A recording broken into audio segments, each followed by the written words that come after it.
Hi, good afternoon, and welcome to the Entrepreneurs Live Show. I'm David Dorfling, I'm your host, and today we've got something extra special for you. We've got a man of God that's with us, Corne De Klerk, the CEO, the founder, the owner of Revival Town SA. Like I said, an absolute beautiful man of God that's going to share his story with us. Corne, welcome to the show, my friend. Hey, David. Thank you very much. It's good to be here. Oh man, that's awesome. So Corne, let's get into the lekker stuff of us, my friend. Can you tell us, who is Corne De Klerk? Where do you come from? What makes you tick? And just share with us what's on your heart. Well, David, I'm learning to answer these questions more in line with true identity, which is something that I'm really working on in my life. Because if you look on the streets, what's happening, and people that are homeless and that are fatherless, that are just absolutely broken down. We've got a problem with identity in the world and in South Africa. So I'll answer the question when you say, who is Corne? I am a chosen son of the Most High God. And I have this calling of building his kingdom. I have this calling of, the word says, seek ye first the kingdom of God. And I just have a burning passion in my heart to just see others uplifted and built up and restored, recovered and restored. I've gone through many broken years in my life, walking far away from God, walking far away from the truth, running away from the calling, running away from ministry, running away from what it is that I have to do, the task and the vision, and being scared of it all. Finally, I can tell you this: if you believe in God and if you walk with him, he will have his way. And he brings you to a time, even if it's a time of small beginnings. But I have a passion, especially for people that walk the same road as I have. I have walked in years and years of addiction, and many years, since the age of about, well, even in primary school already, I started smoking and so on and so on. But after high school, I started heavy addictions and stuff, and I went through long years of rehabilitation, up and down. But thank God, my life has completely changed, and it's my turn to give back. So I have a passion. The main objective of Revival Town SA is to raise funds to send people for rehabilitation, recovery, and uplift the poor and the needy. That's what it's about. Oh, that's quite awesome, my friend. That's awesome. And like you say, you've gone through it. So you actually understand better than anybody what these people are going through, the emotions they're going through, the heartache, the pain they're going through. Would you like to share a little bit about that? Because I do feel it's quite important to understand where you come from with this, because it's not everybody that can stand up and say, listen, I want to help these people. I want to do something for them. It's difficult. It's a difficult situation. Yeah, absolutely, David. I have a big heart for people. I have a big heart for people. Like, every single individual matters. You don't know the road that person has walked. You have no idea where that person comes from. It's easy for us to say, these people on the street, they must do this, they must do that. Look, like me myself, I'm against begging. I don't like begging because it's not the right thing to do. But even some days, you must understand that people just feel that they have nowhere to go. There's no one to ask. They've got no work. There are no jobs. There are no opportunities. Yes. Although there are, but people were not raised the same as you and I have or was raised. They didn't have a good upbringing. They didn't have education. They didn't wake up in a bed every morning with their mom bringing them coffee. That wasn't my situation, but I mean, or even in a hostel or a residence or whatever, where you got good food every single day. You didn't have to worry about food. You didn't have to worry about these things. There was good. Everything was clean. Your washing was done. You didn't have to worry when you got back from school. There was food, all these things. There's a lot of people that have no idea where they come from, who they are. Their parents have either died or completely deserted them, thrown them away.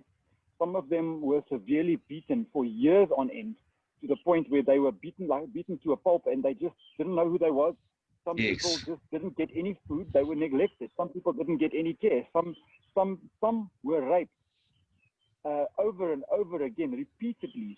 You know, these people that just don't understand what it is to have a good father and a good mother. Now, there's identity problem, because we must know who we identify with. Yes, Therefore, we yes. have a heavenly father. But if you come from something like that, and I've also come from an abusive home, and the signs show in the end, you know, there's roots for the problem. You can try and pick off the fruits. You can try and stop the smoking, the drinking, the sleeping around, the drugging, all of those things. But if you don't deal with the roots, and this is the thing with people on the street, we don't only want to feed people and give them stuff. So, you know, the saying says, give a guy a fish and help him for a day. Teach a guy to catch a fish and help him for a lifetime. So it's a time of small beginnings for us, but we aim to equip and do projects and, you know, use them to help clean up the area and provide what we can, any form of training, any form of jobs, any form of support. But in the meantime, we have to do something to show them that we care and we love, and it has to be unconditional. You understand? I'll be honest with you. This for me is a calling. It's not a good idea. It's a God idea. It's a God command.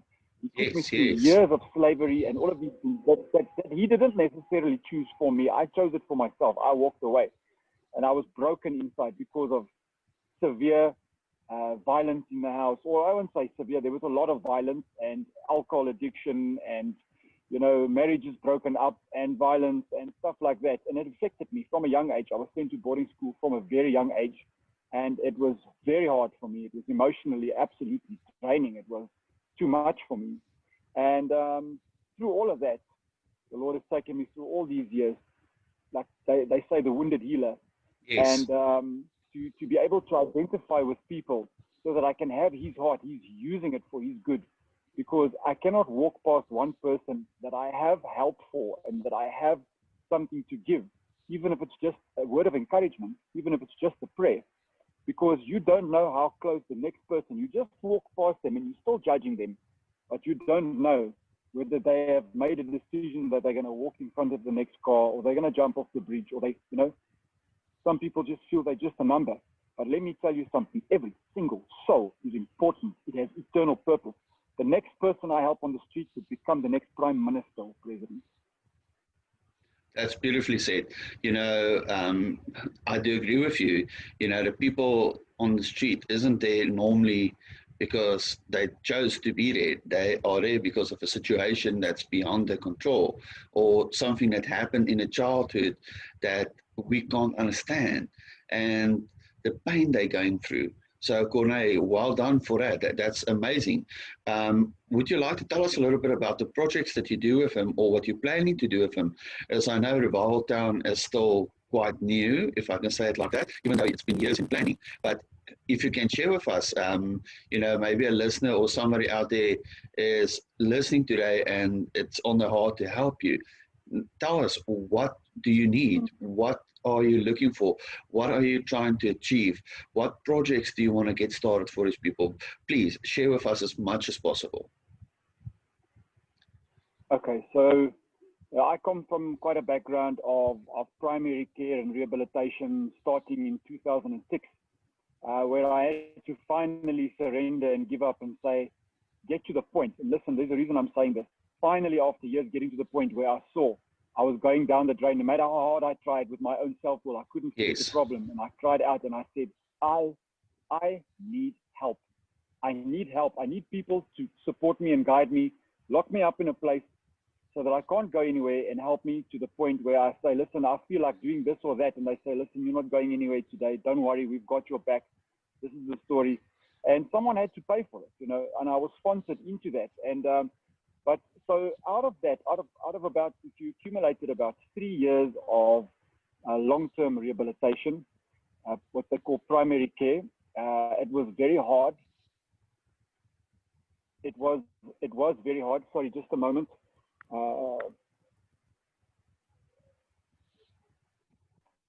And out of that was birthed.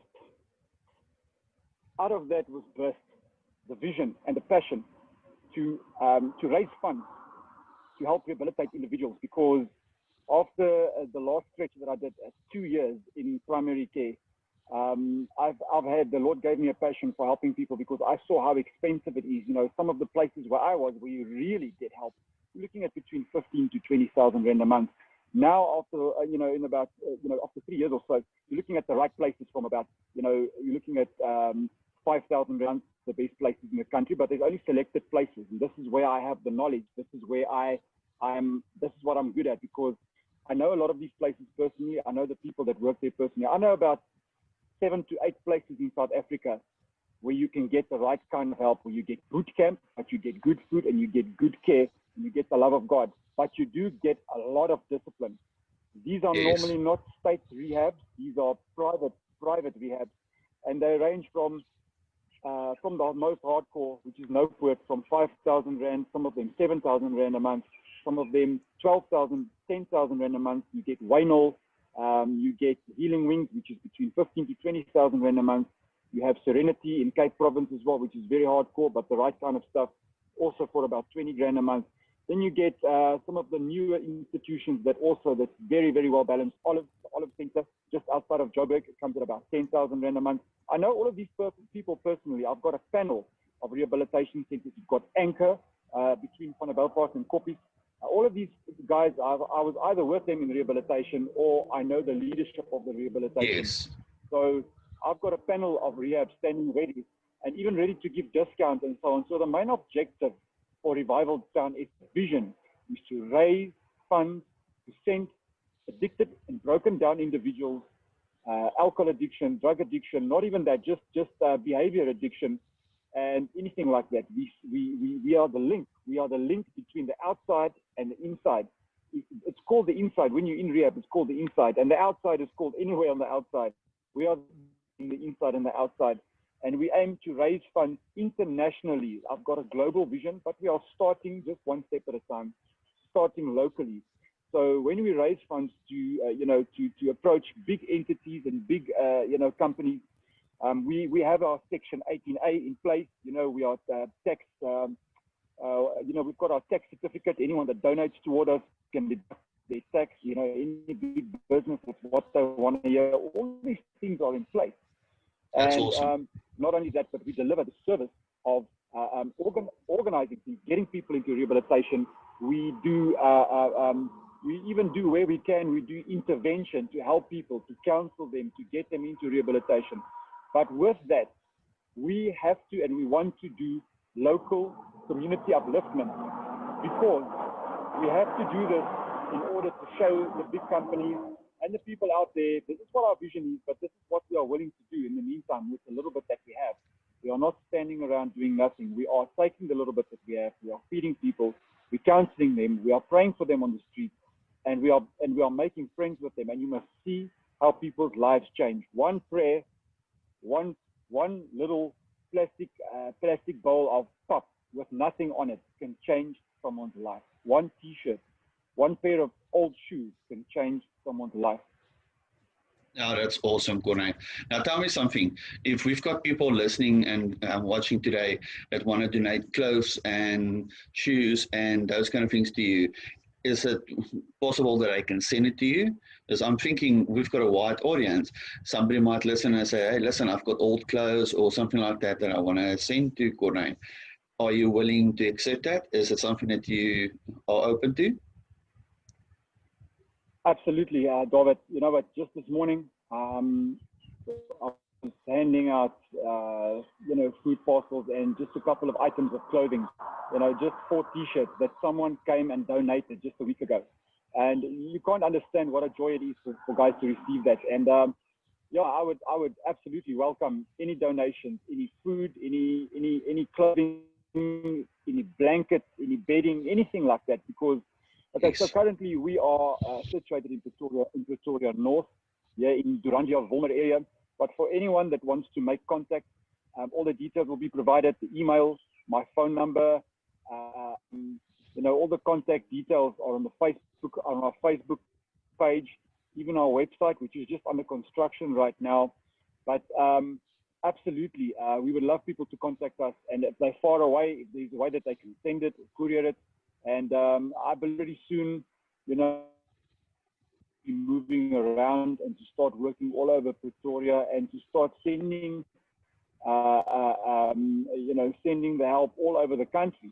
So I'm just basically also just waiting for one or two small things to move into place so that we can start driving around and small bucky and those things. But if people want to donate clothing and stuff, that would be awesome and lovely. They can contact me.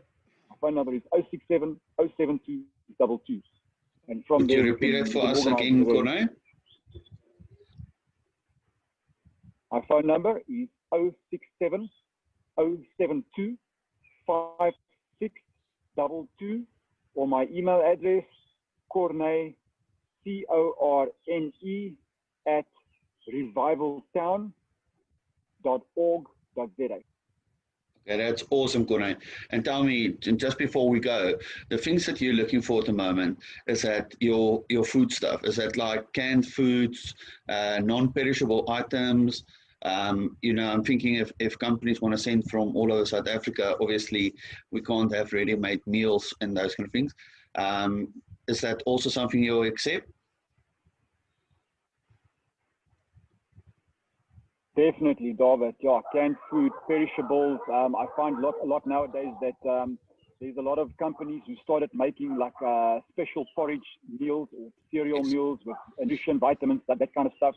I'm sitting with a contact that supplies the whole country, just here, basically in Pretoria North, not so far from me, a company that makes these, you know, multivitamin cereals and stuff, and it's very, very cheap. It's 9 Rand a package for someone for a breakfast meal, and I'm currently looking for sponsorship for that as well.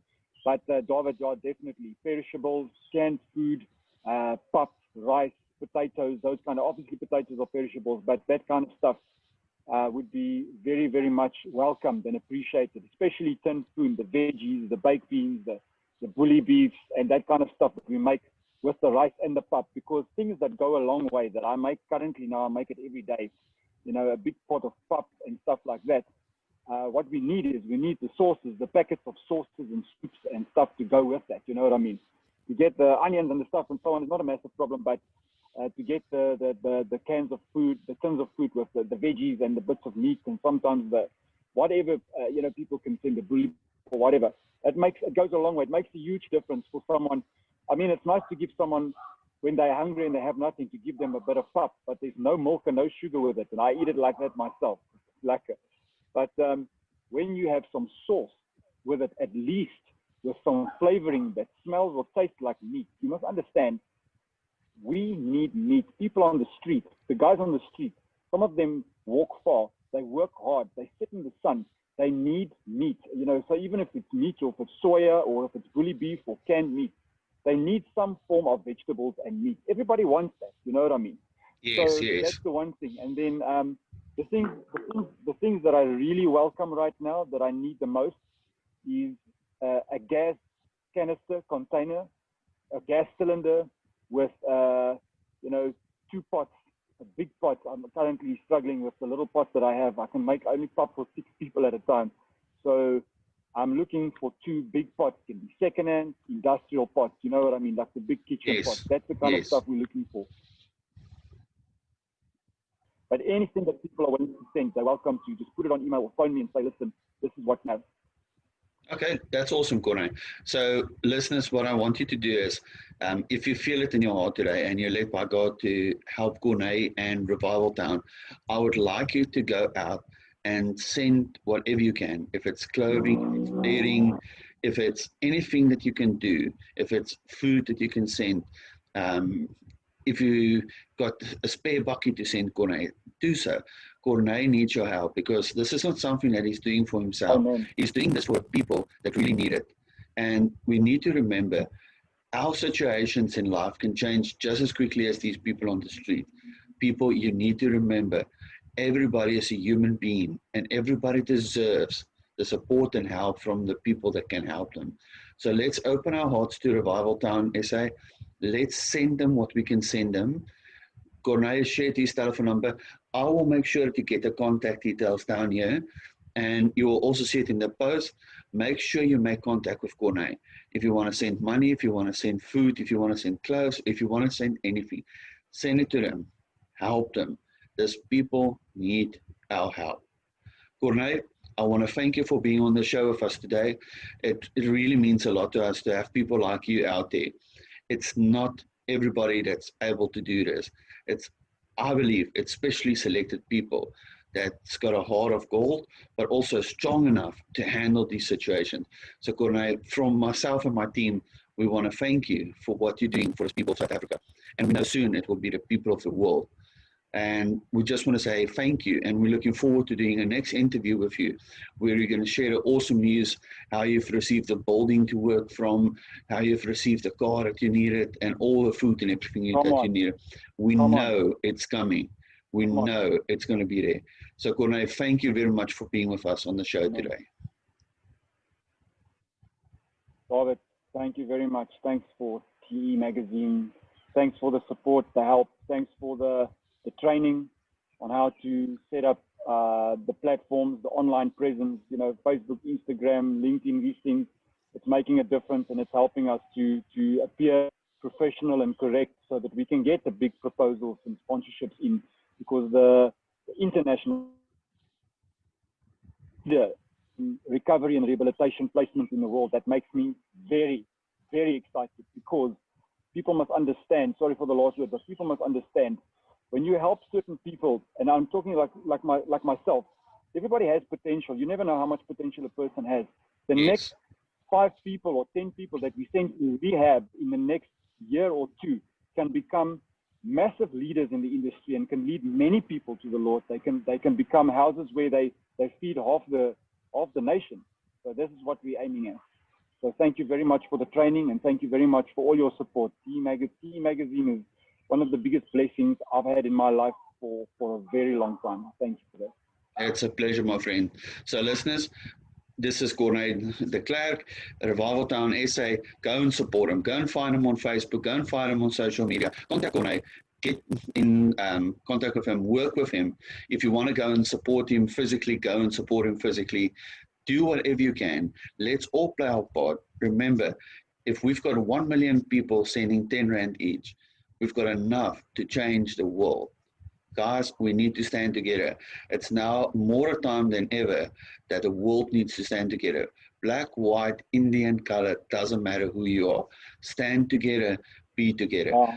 Thank you very much, listeners, and thank you, Corne, for being here. We'll see you tomorrow again with another awesome interview, and have a great and blessed day.